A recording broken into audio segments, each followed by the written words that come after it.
Hey guys, my name's English Dave, and I'm here to give you the Entertain Link spoiler-free review for Jason Bourne.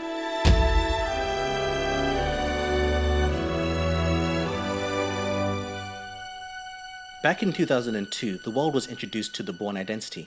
Having existed as a series of books by author Robert Ludlum, this sleeper hit helped put the character on a bigger map and solidified Matt Damon as an action star. With two movies that followed, the franchise not only helped revolutionize the modern action film, but also how fight scenes were presented and shot. Now 9 years after his last outing and a spin-off movie starring Jeremy Renner, Matt Damon is back as Jason Bourne, doing what he does best. Jesus Christ, that's Jason Bourne. Why would he come back now? After the events of the Bourne ultimatum, Jason Bourne is off the grid and doing whatever it takes to keep his mind off the fact that, though he has more information, including his real name, there's still a lot about his past he doesn't know.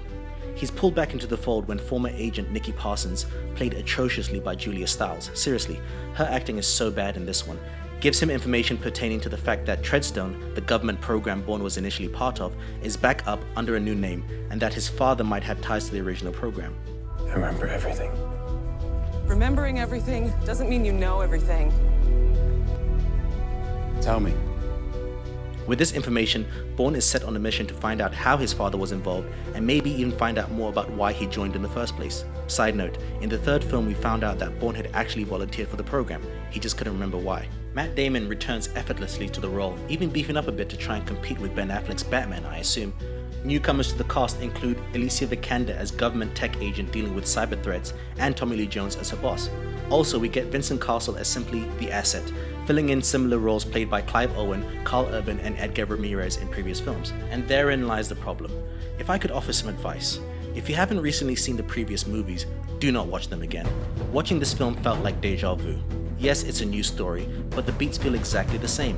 Bourne finds out about a government black ops program, there's a spy chief with a dirty secret, there's an assassin with skills just as good as Bourne's, and there's an insider who thinks Bourne might not be the threat they think he is. This film is hurt by the fact that we've seen it before. You could almost argue that it's a reboot of one or both of the sequels. As expected, Bourne is still a badass and the fight scenes and set pieces are great. Returning director Paul Greengrass executes one particular chase scene set during some riots in Greece so well, it left me wondering how they staged it all.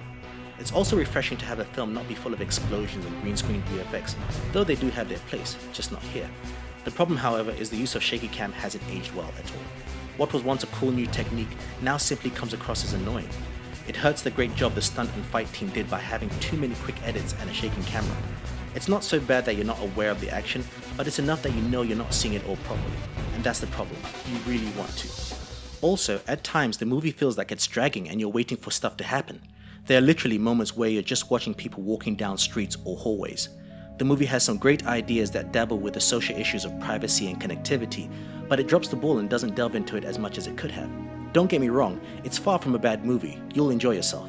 It's just, after a long wait, it's not the epic comeback it should have been. Bourne still has a lot of great stories in him to be told, but this film verifies that we've had enough of digging into his past. Maybe it's time to look ahead and do something fresh. You're never gonna find any peace. Not till you admit to yourself who you really are. One final note. While many give a lot of deserved credit for the franchise to director Paul Greengrass, who did Ultimatum, Supremacy, and this new one, credit also needs to be given to original director Doug Liman. Having rewatched all the movies recently, it's clear that his film, The Bourne Identity, aged the best. With films like Mr. and Mrs. Smith and The Underrated Edge of Tomorrow, I'd actually like to see him helm the franchise once more.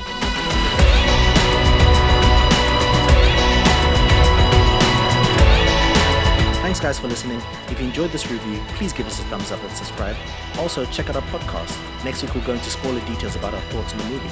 My name's English Dave, and this has been a spoiler-free review of Jason Bourne. See ya.